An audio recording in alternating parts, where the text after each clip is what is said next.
This year, there was a lot of anticipation, a lot of gut judgments that China would like to exploit America's preoccupation in Ukraine, in Europe, and in the Middle East, Israel, Hamas, Houthis, etc.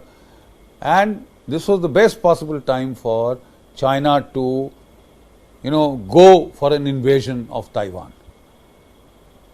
The avenues for this invasion, the met conditions, the climatic conditions, sea conditions, tide conditions are best in the month of April, May, and in the month of in the month of August. The next window comes in the month of August. Climatologically, meteorologically, that window comes in April, May, August. May, we found a lot of tension building up in the Taiwan Straits, and China once again carried out its joint sword exercise, 1A, giving the impression that a lot more would follow. But it was on a milder scale, much less than what they had done when Nancy Pelosi had visited Taiwan. Then China had gone ballistic with its threats, with its bluster, with its posturing. They had fired 10 ballistic missiles over Taiwan. They had used about 200 aircraft and about almost 50 ships to surround and simulate a blockade of Taiwan. They did a mini blockade this time again, but no action. Why? Because even though America is committed in Ukraine, in the Middle East, the American Navy is not committed at all. America has not put any boots on the ground. They are just giving the wherewithal. They are giving the weapons. They are giving the ammunition. And now you find that there is a shortfall in that ammunition that they have to supply, that war is eating up resources like in an unprecedented manner. But the American Navy, which will have to deal with any Taiwan scenario, is largely free. The American Navy will only be distracted if the Middle East boils up. If a battle starts with Iran joins the fray, Hezbollah, Houthis, they all join the fray, then the American Navy would have to divert substantial resources towards the Middle East. That would affect any Taiwan contingency. But there are other reasons. The first chain of islands that extends from Japan to the Philippines is now being fully militarized. Everybody learned from what China was doing in the South China Sea. They were creating false islands, artificial islands, putting troops on them, deploying weapons on them, making airfields on them. They were seizing islands from Vietnam, they were seizing islands from the Philippines. Philippines had taken the matter to the International Court of Justice, which had ruled in its favor and said China has no locus standi to grab all the entire islands in the Mischief Reef, in the whole of the South China Sea. Philippines, which was very neutral in the previous dispensation, they were extremely worried by this, and they have once again gone into a quasi-alliance of sorts with the United States. They have offered them over 5 bases have been established in the islands of Philippines, especially the northern island, which is just hardly 150 miles from Taiwan. America has based its F-35 fighters there, the F-20, the F-21, the Lightning, latest stealth jet fighters have been deployed in the Philippines. They are already there in Japan, they are there in South Korea, they are already there in Guam, but now they are on the first island chain, they are on the Philippines.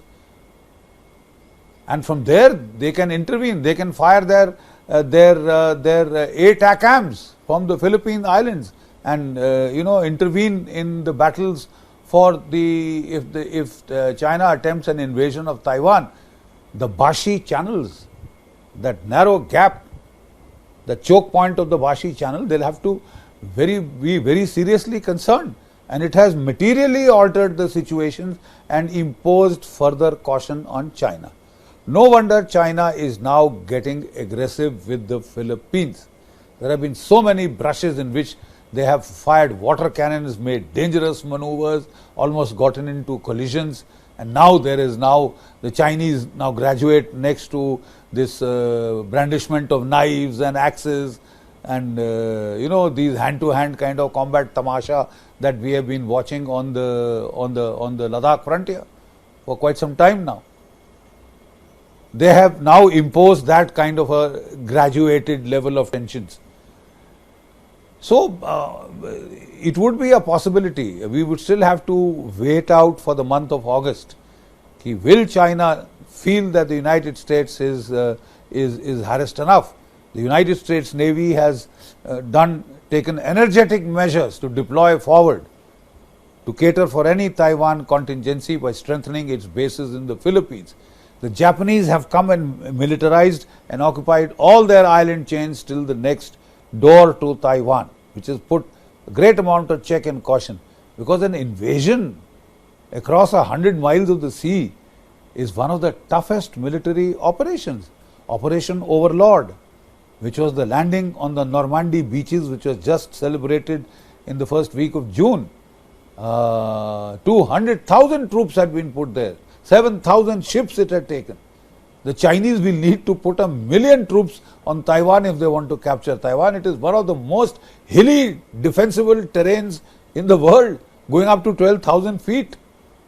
There are cliffs, absolutely. So it is going to be one of the most massive military undertakings for a country that has not fought a war for the last 40 years plus. The last war it fought was with Vietnam, and I'm sorry, it came out second best. It went out to teach a lesson to Vietnamese who were battle hardened, and they taught them a few lessons themselves. They learned quite a few lessons from there. Thereafter, they haven't fought a war. And when a country doesn't fight a war for a very long time, there is a kind of a hesitancy, a caution that creeps into the civilian bureaucracy, that creeps into the military bureaucracy. So they may posture, they may do this, but crossing that thin red line and going straight into the most major military undertaking in the world's history, I am not very sure if the Chinese can pull off. My analysis was that they might go in for a blockade. Blockade in May, we did see them posture. Now we are looking to August as to what they will do or not do, but that seems to be their option. They may get as a preliminary shaping operation. They may like to get tough with Philippines, coerce it so much, put so much pressure that it sort of divests itself of the American presence.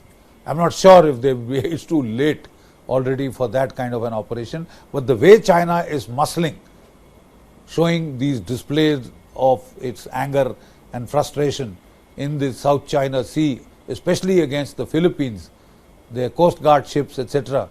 They have been threatening them, bullying them, and that bullying is on the rise. It could lead to clashes, and that itself may trigger a Taiwan contingency. That itself might trigger a Taiwan contingency. We have wargamed in the Indian Military Review a number of scenarios of what China could do. It could just seize a few offshore islands. It could, do a blockade combined with massive missile strikes onto the Taiwan mainland. But the Chinese prefer to the Sun Tzu method. He says to fight and win all your battles is not the acme of excellence. Supreme excellence lies in subduing the enemy without fighting. If Taiwan was alone, China could have done it. The problem for China is the very heavy backing which it has been getting from the United States of America. And as long as that spectre exists for China, Operation Overlord had no such opposition to think of the size of America.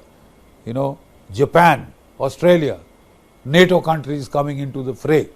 So to pull off an Operation Overlord redux against such formidable opposition would be a military venture, one of its kind, unprecedented in scale and magnitude, and the destruction it could cause. It could easily go nuclear. China is increasing its nuclear warhead arsenal. It's already gone up to 500 and rapidly going up. It's likely to go up to 1,000. We've also started trying to increase our arsenal because we have to cater for a Chinese and a Pakistani threat. So we've just now overtaken the Pakistani arsenal. Fortunately, it is a very lightweight arsenal in terms of low megaton. No, there are no megaton, there are only kilotonnage of weapons, and they have gone into a lot of sub-kiloton weapons for tactical usage or tactical threats, nuclear threats, right? That is one development. The second development is the Tibet flank, which concerns us all. I think we've had enough of China making claims onto Indian territory, renaming villages in Indian territory. I think it's about time we gave China a tit for tat. Kailash Mansarovar is the most holy place on the planet as far as Hindus, Buddhists, Jains, Sikhs are concerned. It's one of the holiest places on the earth. And traditionally, Mandhata is supposed to have bathed in the Mansarovar lake. As long as Tibet was free, there was no hesitation in pilgrims going both sides.